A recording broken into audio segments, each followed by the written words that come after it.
Hey, good morning, y'all. So this morning, I want to talk about the Nephilim. I think this is vital for today as they are returning and we're starting to see more and more of them. So this topic that I've put together about the Nephilim is both fascinating and exciting, sparking theological debates and interpretations. So, who are the Nephilim? The term Nephilim is mentioned in the Bible, primarily in Genesis 6, 1 through 4, and then later in Numbers 13:33. Although, and I read because I stutter and stumble if I just speak it, so I put it together so I can read it to you. I hope that doesn't bother y'all. That way, then we can get more information in and deeper understanding, and then I add to where my notes lead off. So, the term Nephilim is mentioned in the Bible primarily in Genesis 6, 1 through 4, and then later in Numbers 13:33. Genesis 6, 1 through 4 describes the Nephilim as the offspring of the sons of God and the daughters of men. The sons of God are often interpreted in two primary ways as angelic beings. Some theologians argue these sons of God were fallen angels who took human women as wives and produced hybrid offspring. Remember when the fallen angels came down, they laid with everything that they could, and creating chimeras or Nephilim, which are Nephilim are chimeras today. Human lineage. Others interpret the sons of God as godly lineage of Seth intermarrying with the ungodly lineage of Cain, producing corrupted humanity. The Nephilim are described as mighty men who were of old, men of renown, suggesting they were extraordinary in statute, strength, and or influence, and wisdom and knowledge, I do believe too. The term Nephilim comes from the Hebrew word nepel, which means to fall, implying that they were fallen ones or giants. So they're saying that the bloodline is fallen angel bloodline. I was with somebody that had a legion of demonic entities attached to them, and they would speak out in the night in third person. And one of the things that they always said was, these are the mighty men of old, the men of renown. They are like clouds without water. So they have no soul. And that's something that has just kept coming back to me. They were letting me know that this person that I was with probably was of Nephilim. They tell on themselves quite often. If you listen, when they are talking and doing that stuff, they'll tell you who they are or what they're trying to let you know. So, how did the Nephilim get here? The most compelling explanation involves the interaction between the spiritual and physical realms.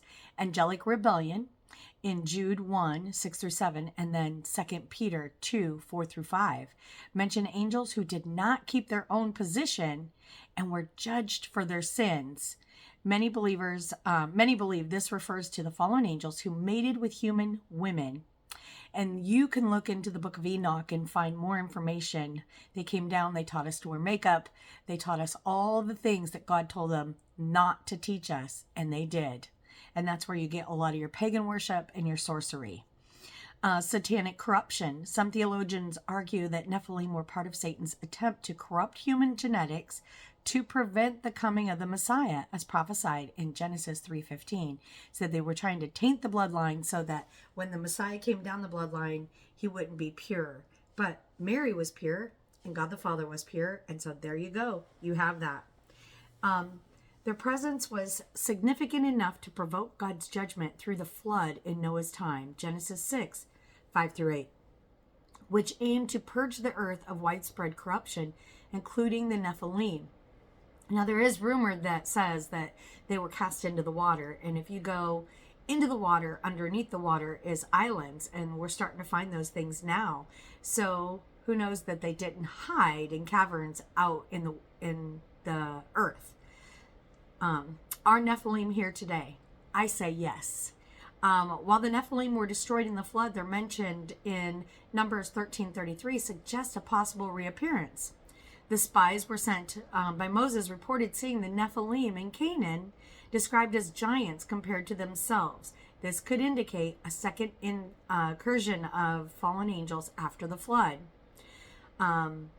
hyperbolic language from the spies to justify their fear. Survivors or descendants of the pre-flood Nephilim, possibly through Noah's sons and wives. I think there's rumors that Shem or Ham, I think it's Ham, his wife had Nephilim bloodline. Modern theories about their presence today include giants in mythology, legends of giants across cultures, Greek titans, Norse, Jotun, and all your mythological gods might preserve distorted memories of the Nephilim. Hybridization and technology. Some speculate modern advancements in genetics, cloning, or artificial intelligence could play a role in reviving the Nephilim today. I say they're already here. The concept that I think is the chimeras. They're already mixing and matching and cloning. So, demons as spirits of the Nephilim. A common interpretation is that the disembodied spirits of the Nephilim became demons, seeking to inhabit humans and influence in the world. They also think that those that are born with 6 toes, those that are over certain heights, close to 7 foot, that those have the Nephilim spirit or seed in them genetically. So those are things to ponder and look into. Comparison with the spirit realm. The Nephilim narrative intersects with the spirit realm in significant ways. Rebellion against God. The fall of the angels and creation of the Nephilim represent direct rebellion against God's order. Spiritual warfare. Ephesians 6:12 highlights that our battle is not against flesh and blood, but against the spiritual forces of evil. The Nephilim story reflects the overarching conflict between God's kingdom and the satanic forces. And I think it states down in here what to expect in the future. Biblical prophecy suggests that spiritual battle involving beings like the Nephilim will intensify, as in the days of Noah. And Matthew 24:37-39, Yeshua compares the end times to Noah's days. This could imply a resurgence of the conditions seen before the flood, including spiritual corruption and possible Nephilim-like entities. I say they're already here. Increased demonic activity. Revelation describes escalating demonic influence in the last days. Revelations 9:1-11. Judgment and restoration. Ultimately, God's judgment will prevail. The new heavens and the new earth. Revelations 21:1-4 will restore creation to its intended state, free from the corruption of beings like the Nephilim. Only this time he's coming with fire to take us out and cleanse the world. Implications for believers. Spiritual vigilance. Christians are called to be watchful, discerning spiritual deception, and resisting the enemy. 1 Peter 5:8-9. Hope in Christ. The Nephilim narrative highlights the destructive power of sin and rebellion, but also God's sovereignty and plan of redemption. So, role of the church. We, the church, in Ephesians 3:10 reminds us that the church plays a role in making God's wisdom known to the spiritual powers. We're supposed to be letting people know and teaching these things to people, not afraid. And for so long, even me, the Lord used to say, be careful what you tell people about your spiritual journey that you've been on and all the unseen things that have happened to you, the paranormal activity, all those things, because people will call you crazy and lock you away. And that was 20, 30 years ago. He was telling me that.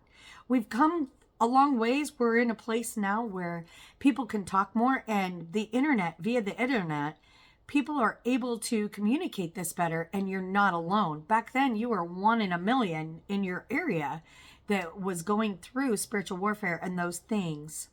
The story of the Nephilim serves as a cautionary tale and a reminder of the interplay between the physical and spiritual realms. While much remains speculative, the overarching message is clear. God's sovereignty remains unchallenged, and his ultimate plan for humanity will prevail. The other thing is Nephilim are known, and I thought that it spoke of it up here, but maybe I missed it.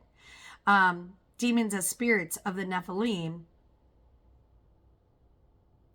A common interpretation is that the disembodied spirits of the Nephilim become demons seeking to inhabit humans or influence the world. And they're saying that they're in our technology as well. So it's time to do a deep dive. There's more to know than, and God is not religion, by the way. He's not denominational religion. He's a personal relationship. And when you draw in, he says he will teach to you the mysteries of the gospel, which is a lot of this stuff. There's so much more out there to know. Flat earth. I mean, there's a deep dive of things. And when you draw closer to him, he'll draw closer to you, to the mysteries of the gospel and the world today. I hope that you will, and I don't think you'll be disappointed in finding a relationship with God himself. And I hope you do. In Yeshua's name. Bye-bye.